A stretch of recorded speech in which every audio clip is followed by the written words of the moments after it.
So, I took a break from DBD for about 2 to 3 months since the second Stranger Things chapter got delayed, the anti-slagging and anti-tunneling update was shit and never made it through, the last chapter we got was meh, with underwhelming perks and a visually insane killer with, sadly, a boring power no one wants to use unless it's overpowered as fuck. So, I told myself, once the second Stranger Things chapter releases, I'll be back.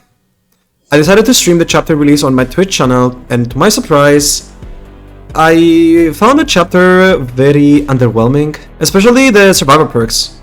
While Vecna is actually pretty cool and can be fun to play as and against, the survivor perks, at least 90% of them, kinda suck.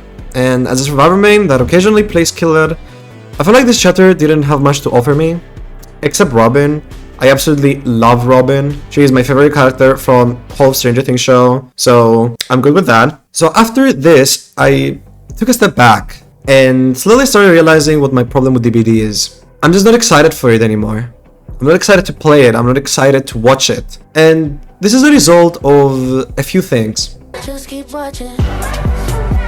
Well, for almost 5 months, we had no new content due to the health initiative, where they tried to implement anti-slagging and anti-tunneling measures for survivors which were a total failure, and I have no idea what behavior was thinking when designing them. The only content we had those months was a skull mission buff that turned from the worst killer into one of the worst. But we also did have events and modifiers, I guess, which kinda leads me to... Just keep watching. While I'm a big fan of Chaos Shuffle and I find enjoyment in 2v8, I can't deny that they have been recycled way too many times now. They don't feel special anymore. I also believe Chaos should be permanent, but whatever. 2v8 is finally getting some new content for Survivor in its new iteration, but it's a little too late. Now as for events, even though they try to do something unique with the Blood Moon event, with the Blood Gens and the Blood Pumps, it's basically, instead of just holding M1 on a gen to repair it, you hold M1 on Blood Pumps and on Blood Gens.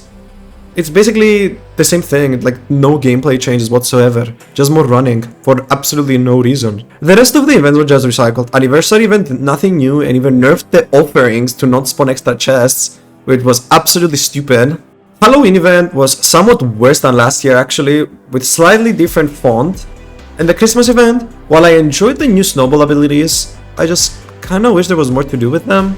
Just keep watching. Since the start of 2024, behavior has been slowly buffing weaker perks to get them in line with the rest of the perks.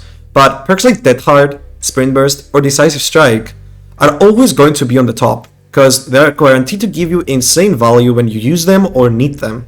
No one's gonna use a perk like Lucky Star, which I bet most of you don't even know what that shit does, because simply no one uses it. The same perks have been meta for years for both sides. Killer gameplay has gotten so boring at this point because everyone runs the same 4 perks, usually gen regression perks with some aura rating added in the mix, and ultimately makes the survivor's gameplay boring, going against the same build over and over again. And that's not the killer's player's fault. The game forces killers to bring these perks, because if they don't, you're more than likely to lose the match. Sadly, the no meta shakeup extends to the killer roster as a whole. There's 41 killers in the game, and it really feels like you only see 10 of them when you play, if less. I personally enjoy killers that force you to think and play differently. I love going against Plague, Hag, Nurse, or even Billy, though he is a dash killer, technically, but different enough from Kaneki or Wesker, so I enjoy him a lot. Hag, for example, forces me to pay attention to my surroundings, or traps, which are really easily removed by the way, with a small animation. Plague forces me to play the game injured, so I need to play more safe and change my playstyle around. Nurse forces you to not rely on pallets and windows, and instead break line of sight and have weird pathing. I like killers when they offer something different, and are not just a dash slop that I will pre-drop a pallet on and run to the next loop and do the same thing. I'm tired of Braindead DBD gameplay. I actually like using the one brain cell I have left to think what I gotta do against this killer. Most popular killers are dash killers, which I understand why. High mobility usually equals fun. But when 20 killers have same-ish ability, then it just gets boring, you know? All those the same killers have been on the top for a while now. Nurse and Blythe have been the top 2 killers in the game for forever now. And this will never change, because Behavior has to escape the pay-to-win allegations. Kaneki has been dominating low to mid MMR lobbies because he's really damn strong with zero skill required to be good with. The same killers like Trapper, Ghostface, Legion, or Pig remain at the bottom because they're killers that play differently. I don't follow the find a survivor, dash towards them, hit them, then dash again philosophy. You could say Legion is a dash killer in a way, or Pig, but their attacks work so differently that I wouldn't put them in the same category as Wesker, Blight, or Kaneki. I miss when DBD had unique power designs, and it wasn't just dash slop, or they didn't just give every killer 20 billion abilities. Good examples of that is Dracula and Krasu. They have a little bit of everything, which is honestly lack of creativity. I'm not saying we need a killer like Skull Merchant to make a comeback, but if you ask me, she isn't even that bad right now. People just refuse to learn how to counter most of these killers, so they just give up against them. Just keep watching.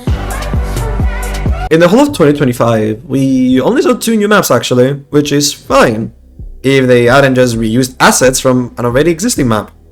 Both the Freddy Fuckwest Pizzeria and Flop Refuge feature assets from Greenville Square, which I don't mind on the FNAF map, since the main building is honestly unique enough visually and gameplay wise, but Fallen Refuge? I can't even call this a main building, since it's a normal jungle gym, just a different font. It plays the exact same. I love new maps and realms. I like exploring new environments and noticing the awesome detail some of these maps in DBD have. The last amazing map we got was Ormond Lake Mine. Even though it's in the Ormond realm, the map has so many unique structures in it and unique lighting, it feels like it isn't, which honestly, have to give it to Behavior, that map is phenomenal. But it came out in December of 2024, more than a year ago.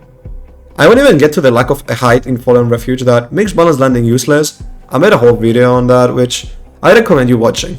It's great. Just keep watching. And then to my last point in this video, but also kind of the most important, is the lack of grind in Dead by Daylight.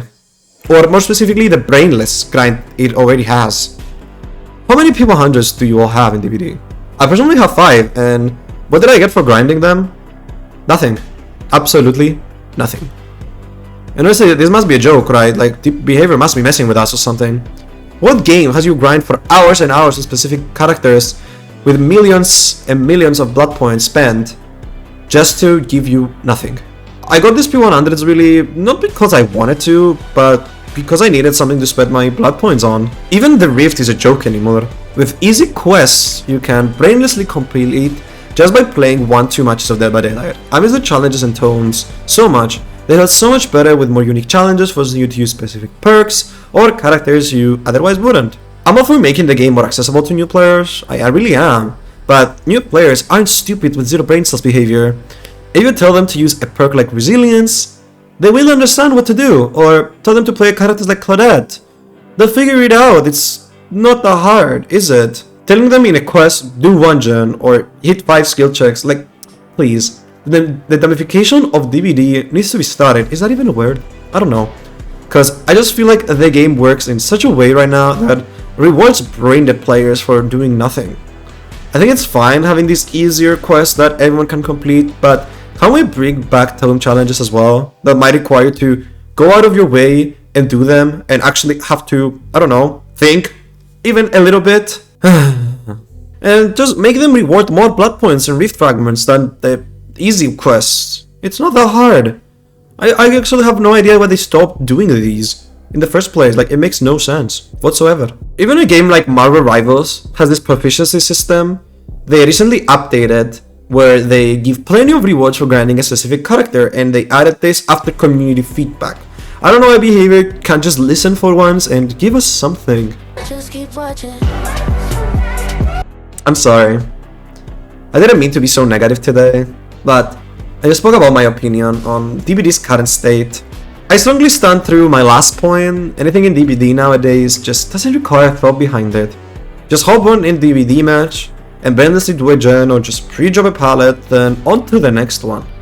You do some random quests while playing without realizing, and then you're just left with this feeling of emptiness and no sense of accomplishment. Just keep watching. To conclude this video though, I just want to say I love DBD. I owe this game a lot. I met amazing people by playing and streaming this game. I had many laughs and moments I honestly never forget. But the game is kind of unplayable for me right now. Until some of the issues I stated in this video get addressed or improved, then I don't really see myself playing the game that much anymore, which is sad, because fundamentally DBD is a great game. Everything around it, however, just isn't. I'm not quitting DBD, I can still enjoy the game once in a while, but I've been playing other games recently like Mario Rivals, and even Valorant has been more fun than DBD. Yes, Valorant. Yeah, whatever. I think this is also a reason of DBD having no other competition out there. Like, there's no other asymmetrical horror game right now in the market. Texas Chainsaw Massacre has, well, been dead for a while, and I guess we're getting the Halloween game in September, but is that even gonna survive for more than a month? I don't know. If there was something else that was refreshing in the same genre, it wouldn't make DBD feel so repetitive, but there's nothing at the moment, unfortunately. And DBD is basically just surviving on licenses, so there's that too. Anyway, thank you all for watching, I hope you enjoyed. All my socials will be in the description down below, and don't forget to share your thoughts on DBD at the moment down in the comments. My name is Andrew Kens, and I'll see you all in the next one. Bye bye.